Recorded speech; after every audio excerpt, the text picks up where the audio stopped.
Assalamualaikum warahmatullahi wabarakatuh. Selamat sore, Sobat Budulia. Bahagia kali kita bisa bertemu kembali di podcast Budulia pada sore hari ini. Soal kesempatan ini kita istimewa sekali nih tamunya. Agak jauh. Kalau sekarang sih agak jauh karena dari luar negeri nih ceritanya. Baik, mungkin untuk menyingkat waktu saja, saya ingin memperkenalkan tamu kita ini, Bapak Muhammad Irsan. Selamat sore, Pak Irsan. Selamat sore, Pak. Bagaimana kabarnya nih hari ini? Alhamdulillah baik, Pak. Sehat ya? Alhamdulillah sehat walafiat. Baik, mungkin kalau saya ngenalin kayaknya nggak bisa panjang nih, tapi kayaknya kalau Bapak ngenalin dulu aja deh, ya, buat teman-teman yang di Budulia nih. Silakan, Pak. Oke, terima kasih, Pak Hikmat. Saya nyebutnya Sobat Budi Mulia. Ya, luar biasa. Sudah punya ini ya, sebutan nama ya untuk penyiar atau untuk pendengar ataupun penonton yang setia ya. Sobat Budi Mulia, perkenalkan, nama saya Muhammad Irsan. Kalau punya gelar boleh disebut STMkom. Sarjana Teknik dan Magister Komputer. Itu gelar akademik, Pak. Iya. Kalau gelar yang non akademik, itu lumayan, Pak. Ada, kalau teman-teman kawan-kawan saya di perguruan tinggi itu menyebutnya ini kok gelarnya panjang banget gitu ya, biar orang nggak paham. Kalau gelar non akademik saya itu ada CSCU, ada betul. MTA, ada MTCNA, dan terakhir ada CEH, Pak. Itu kalau lebih lengkapnya itu nanti boleh kunjungin ke profil LinkedIn saya. Nah, itu sekali satu dulu deh, Pak. Tuh apa tadi CSCU. CSCU itu dulu apakah yang lain tadi satu deh. Sebab yang lainnya kayak bingung juga saya nanyanya. Kalau yang CSCU itu saya ngambil certified untuk security, Pak, computer user. Jadi tujuannya bagaimana kita peduli sama gawai ataupun perangkat yang kita gunakan. Apalagi sekarang zaman now, namanya media informasi ataupun koneksi internet atau jaringannya, itu sudah sehari-hari makanan kita gitu, Pak ya. Atau semua sudah menggunakan. Tapi bagaimana caranya kita peduli sama gadget yang kita gunakan? Kita sudah amankah menggunakan kita punya perangkat kita atau tidak? Nah, ini salah satu saya ngambil certified-nya yang berkaitan dengan itu. Mungkin itu belakangan nih, Pak nih. Yang sebelakang, yang sininya dulu nih, yang seawalnya dulu. Jadi pengen tahu juga cerita Bapak nih. Kalau kayaknya sih senangnya nih kayaknya kalau dengar yang tadi sertifikat komputer kan, jadi kayaknya awalnya gimana nih, Pak, cerita Bapak sampai suka ke situ tuh gimana nih, sebelum cerita yang lain ya, Pak ya?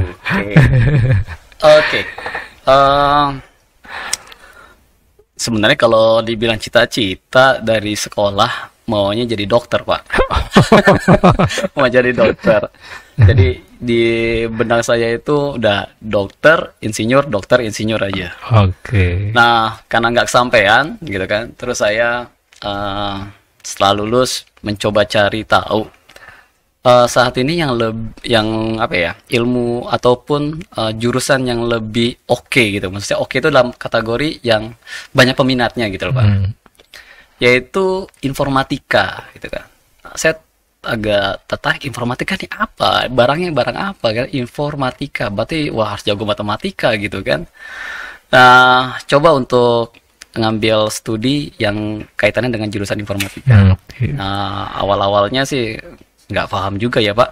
Di semester 1 nih belajar apa? Nih belajar codingan program, nggak paham. Kemudian ya di awalnya mungkin penasaran, akhirnya jatuh cinta, Pak. Jadi jatuh cintanya justru karena penasaran, bukan awalnya cinta beneran dulu ya? Bukan, awalnya dari penasaran. Oke.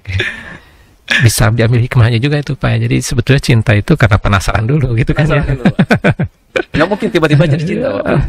Atau keinginan tahu kan? Kita pengen tahu apa sih ini, pas kita udah tahu, udah muncul rasa cinta, Pak.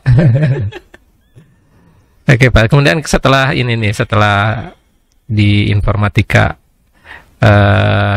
kemana lagi nih Pak?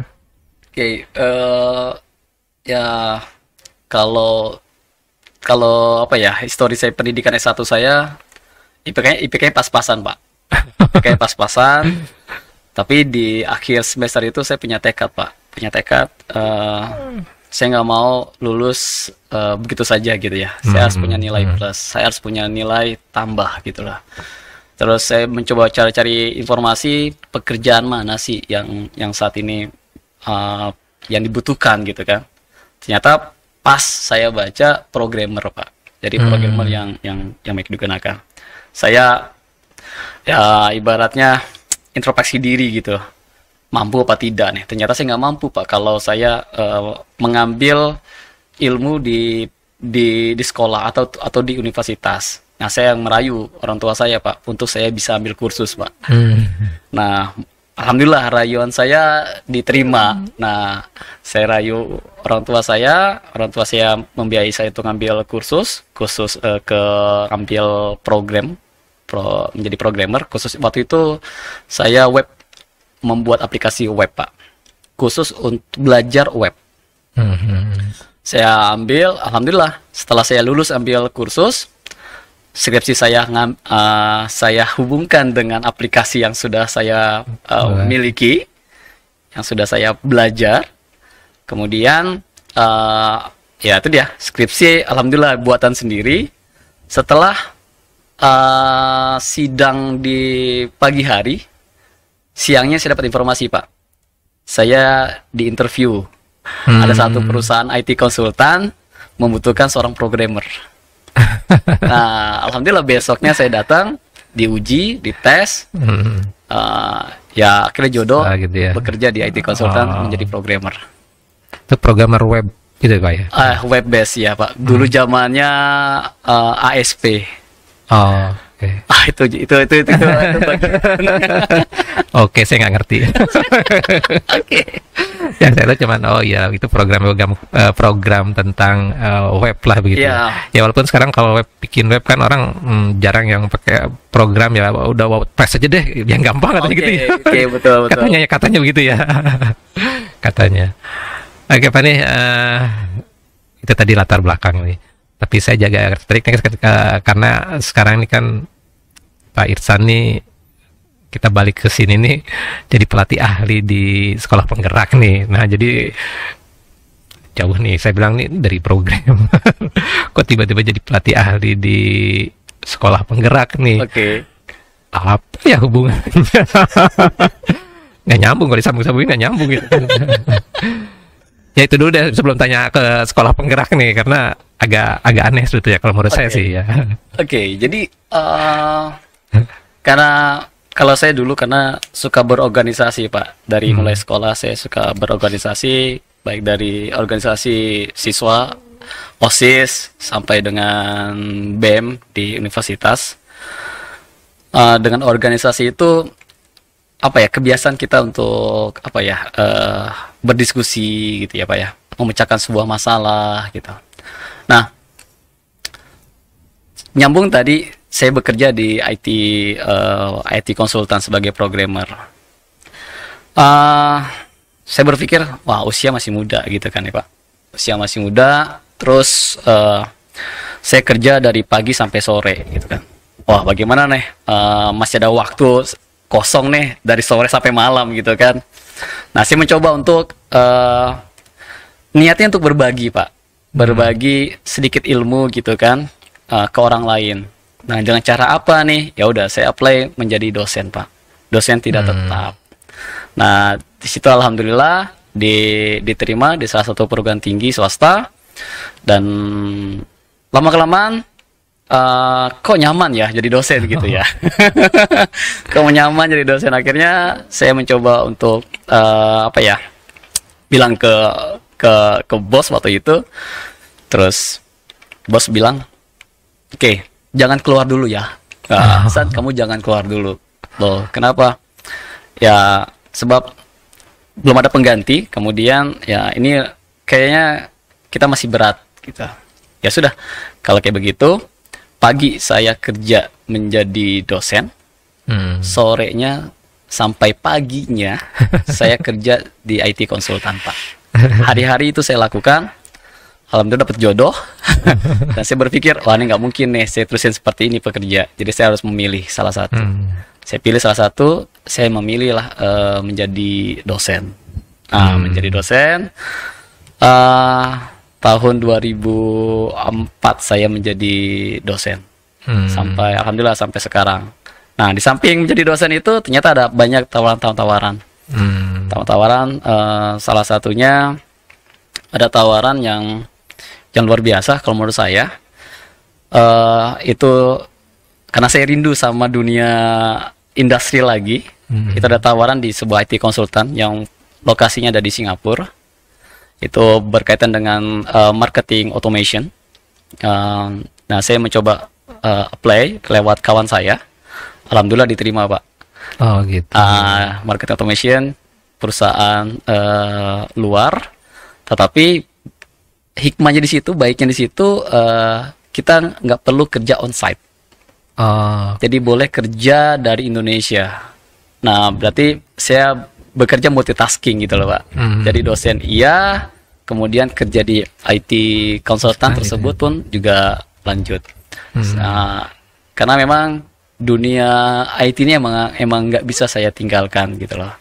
Karena apalagi sebagai dosen kita harus bisa mengembangkan diri kita, Pak. Kita harus bisa membuka wawasan kita, nggak bisa kita menutup diri. Kalau kita sebagai dosen ataupun sebagai pendidik, kalau kita hanya puas dengan ilmu kita saat ini, saya rasa mendingan nggak usah jadi pendidik gitu. Karena namanya ilmu itu terus berkembang. Apalagi kita berkaitan dengan teknologi. Terus berkembang. Nah, salah satunya itulah saya ngambil certified itu, Pak, untuk salah satu mengembangkan keahlian dan keilmuan. Nah, kemudian ada tawaran ya pelatih ahli gitu ya. Nah, pelatih ahli ini apa gitu kan? Awalnya saya juga bingung, Pak. Saya nggak baca informasi itu secara menyeluruh ya, Pak ya. Nggak baca menyeluruh. Cuma poin di situ kita mendampingi sekolah gitu loh, mendampingi sekolah. Wah, kalau mendampingi sekolah saya paling suka gitu loh, Pak. Mendampingi sekolah untuk menerapkan sebuah paradigma baru. Wah, apa nih paradigma baru ya kan? Nah, saya coba apply, Pak.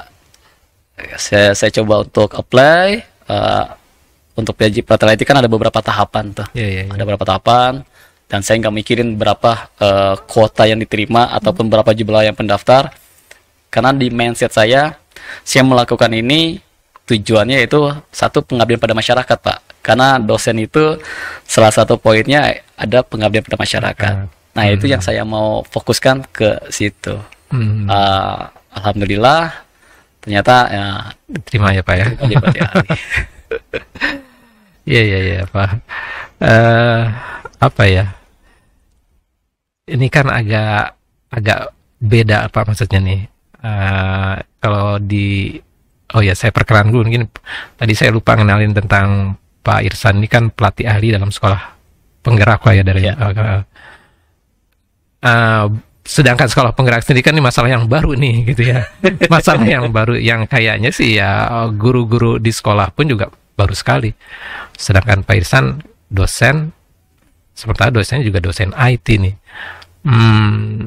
Apa Pak nih? Kok berani kalau saya bilang gitu ya? Kok berani ya? Untuk mencoba ke sini. Kira-kira apa nih Pak yang jadi ininya nih? Yang jadi apa ya, pendorongnya lah intinya. Oke. Sama kayak tadi Pak, rasa cinta muncul itu Pak, penasaran. Tapi ini muncul rasa kepedulian Pak. Rasa kepedulian terhadap sekolah ya Pak ya. Karena memang sekolah inilah ibaratnya mencetak awal sumber daya manusia kita gitu ya. Untuk bagaimana untuk menghasilkan sumber daya manusia yang baik gitu kan. Kalau cara pengelolaan sekolah ini bisa dibilang tidak baik gitu loh. Jadi saya menilainya melihatnya dari sisi itu. Wah, ini program yang baru pemerintah. Karena saya berpikir awalnya bingung ya Pak ya. Awalnya gini. Kalau kita bicara beda menteri, beda juga kebijakan nih Pak ya. kebijakan ini bukan kebijakan apa ya, kebijakan peraturan, tapi ini waduh ini apa ya, kurikulum yang bahasanya itu menunya para siswa gitu kan. Kalau kita melihat ke terdahulu gitu, mungkin kalau perubahan kurikulum di daerah, di kota, itu mungkin mudah untuk atau cepat untuk beradaptasi gitu ya.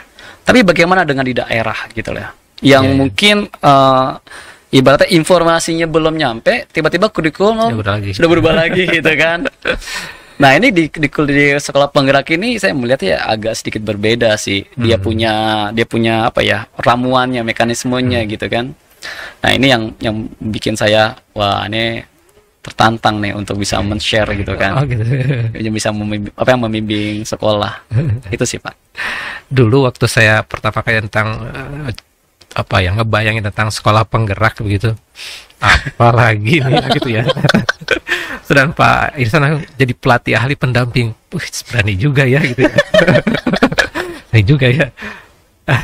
Ya, jadi kalau bayangan Bapak sendiri awalnya nih tentang sekolah penggerak gitu Pak, apa Pak bayangan pertama kali? Kalau saya kan waktu ngebayangnya apa ya nih ya sekolah ini ya gitu, maksudnya pertama kali gitu, jadi tidak terlalu gimana gitu loh. Kalau Pak Ihsan sendiri gimana ya? Ngebayangin tentang sekolah penggerak awal kali itu ya, ngedenger atau apalagi sampai berani jadi pelatih hal ini kan? Diawali dari sebuah konsep yang digulirkan sih Pak. Jadi saya pertama kali di mindset saya, saya punya sedikit pengetahuan di bidang sekolah gitu ya, karena memang sebelumnya saya juga kerja di sekolah. Kayaknya metode-metode yang terdahulu yang saya ketahui kayak boleh juga nih saya share gitu lah. Saya combine dengan perkembangan saat ini. Awalnya seperti itu Pak. Jadi awalnya saya berpikir saya bisa men-share pengetahuan saya untuk ke sekolah. Saya tidak berpikiran ada naik pelatih ahli gitu Pak. Jadi tidak apa ya, ibaratnya tidak ada kepikiran bahwa saya harus menyandang pelatih ahli gitu loh. Tiba-tiba, oh ya ini pelatih ahli, wah apa nih pelatih ahli gitu kan, wah nih ahli banget nih, ahli apa ini kan. Awalnya dari situ Pak saya berpikiran ini sekolah penggerak. Ya lucu ya, apa ya, namanya sekolah penggerak nih apa yang digerak ini. Tapi karena mindset saya pokoknya sharing knowledge kepada para guru ataupun kepala sekolah, bagi saya itulah poinnya. Oh, iya. Nggak taunya lebih dari itu Pak. Iya. Oke Pak Ihsan, ini setelah berjalan nih di sekolah penggerak nih udah lebih kurang berapa ya? Mungkin hampir setengah tahun lah ya, kurang lebih gitu ya. Yang Pak Ihsan amati dengan sekolah penggerak ini kan Pak Ihsan kalau salah dengar kan 5 sekolah ya Pak ya? Iya. Mendampingi 5 sekolah nih. Bagaimana Pak Ihsan melihat 5 sekolah ini? Artinya seperti apa sih gerakan dari sekolah penggerak ini bisa kan tujuannya tentu saja lebih memajukan lah gitu ya. Betul. Ketimbang yang lalu begitu. Seperti apa Pak Ihsan melihat? Ya kan itu kan beda-beda ya Pak ya. Betul. Kemajuan daripada dengan adanya sekolah penggerak ini Pak, gimana nih? Yang pertama saya harus pahami apa ya, panggilan pelatih ahli ya Pak. Kalau saya mendefinisikan pelatih ahli itu bukan saya yang ahli Pak. Jadi saya melatih para ahli sebenarnya. Siapa yang para ahli? Yaitu kepala sekolah dan guru saat ini. Karena memang sekolah-sekolah untuk menjadi sekolah penggerak itu melalui seleksi yang cukup ketat, terutama dari sisi kepala sekolah. Nah, itu dulu Pak. Biar persepsinya pelatih ahli itu bukan ahli segalanya gitu kan, tapi melatih para ahli gitu ya. Setelah saya terjun di lapangan terus mendampingi 5 sekolah ya, saya mendampingi 4 sekolah SMP dan 1 sekolah SD. Nah, karena ini adalah program baru dari pemerintah yang apa ya, yang bisa dibilang merubah besar. Ada satu perubahan besar di kurikulum ataupun di gayanya gitu ya. Dan saya melihat ini sebelum kita lari ke sekolah penggerak ya Pak ya, pemerintah sangat serius sekali untuk mewujudkan program sekolah penggerak ini. Dilihat dari mana gitu kan? Kalau program-program sebelumnya sebuah konsep kemudian dilempar ke sekolah, kemudian ada beberapa kali pelatihan, udah selesai gitu ya. Tapi kalau di program sekolah penggerak ini agak sedikit berbeda gitu kan. Bukan hanya sebuah ibaratnya makanan yang dilempar begitu saja, tetapi makanan ini memang dikawal gitu. Dikawal gimana cara makannya, ketika makanan ini habis, bagaimana caranya untuk menyajikannya lagi, untuk mengadakannya seperti apa, bagaimana cara mendelivernya lagi, itu dikawal Pak. Jadi bukan pemerintah melepas begitu saja, ini dikawal. Bukti dikawal ada namanya sebelum ke sekolah, ada namanya sebelum pelatih ahli ada namanya IN, instruktur nasional. Kemudian muncul lagi pelatih ahli. Pelatih ahli ini tugasnya tadi untuk mendampingi sekolah untuk mensukseskan program sekolah penggerak, di mana yang kita akan ukur itu selama 3 tahun. Ya. Terus kemudian suka duka apa bukan suka duka ya, maksudnya pengalaman ketika mendampingi 5 sekolah, karena ini adalah perubahan yang cukup besar, memang membutuhkan waktu dan effort yang lumayan besar. Effortnya maksudnya apa? Guru-guru kita itu harus merubah mindset yang kita sebut sebagai paradigma baru ya Pak. Paradigma baru di mana berorientasi kepada siswa, bukan berorientasi kepada guru. Yang sebelum-sebelumnya ini berorientasi kepada guru, gitu ya Pak, berorientasi kepada guru. Kemudian untuk move on dari program sebelumnya, yaitu kurikulum 2013, ini kan masa-masa yang agak sulit Pak. Tiba-tiba guru sudah nyaman menggunakan Kurtilas, harus kita rubah mindsetnya. Nah ini kan tidak mudah gitu kan, butuh proses. Nah inilah peranan dari pelatih ahli untuk membuat sebuah keseragaman berpikir, keserasian berpikir di dalam tuh sekolah penggerak, di mana di dalamnya ada beberapa konsep-konsep yang baik. Ada contohnya, ada project profil pelajar Pancasila gitu kan. Terus kita menganut paham filosofi Ki Hajar Dewantara gitu. Jadi filosofi Ki Hajar Dewantara yang terdahulu itu saat inilah kitanya ibaratnya kita implementasikan. Jadi itulah sekelumit dari program sekolah penggerak ya. Dan memang sekali lagi butuh waktu sih untuk merubah hal itu. Iya. Karena mindset yang dirubah itu mindsetnya Pak. Kalau kita bicara tingkah laku mungkin bisa berubah secara cepat ya Pak. Tapi kalau mindset ini yang butuh waktu. Iya. Tapi yang tadi Pak belum kejawab. Apa tuh? Mendampingi 5 sekolah tadi itu ya belum ya? Tuh, saya nggak enak nih jawab nih. Enggak sejarah gue belajar maksudnya. Coba gimana nih melihat kemajuan gimana ya? Ya bukan satu persatu lah, mungkin bisa diglobalin. Oke. Kan diglobalin mungkin. Gimana ya? Syaratnya ini Pak, syaratnya pemangku kepentingan atau sivitas akademik sekolah itu open minded, insya Allah bisa Pak, mudah untuk melakukan. Alhamdulillah 5 sekolah yang saya dampingi itu open minded, dia kan terbuka Pak. Terbuka dalam arti terbuka terhadap masukan, dan dia membuka diri ketika ada kelemahan, ketidaktahuan, dia dibuka gitu loh, ditanyakan gitu loh. Apakah ini oke ataupun tidak, ini benar atau tidak gitu kan. Kemudian minta solusi seperti apa, minta saran seperti apa. Terus kemudian kita coba analisa lagi, insya Allah program sekolah penggerak bisa terwujud di sekolah tersebut.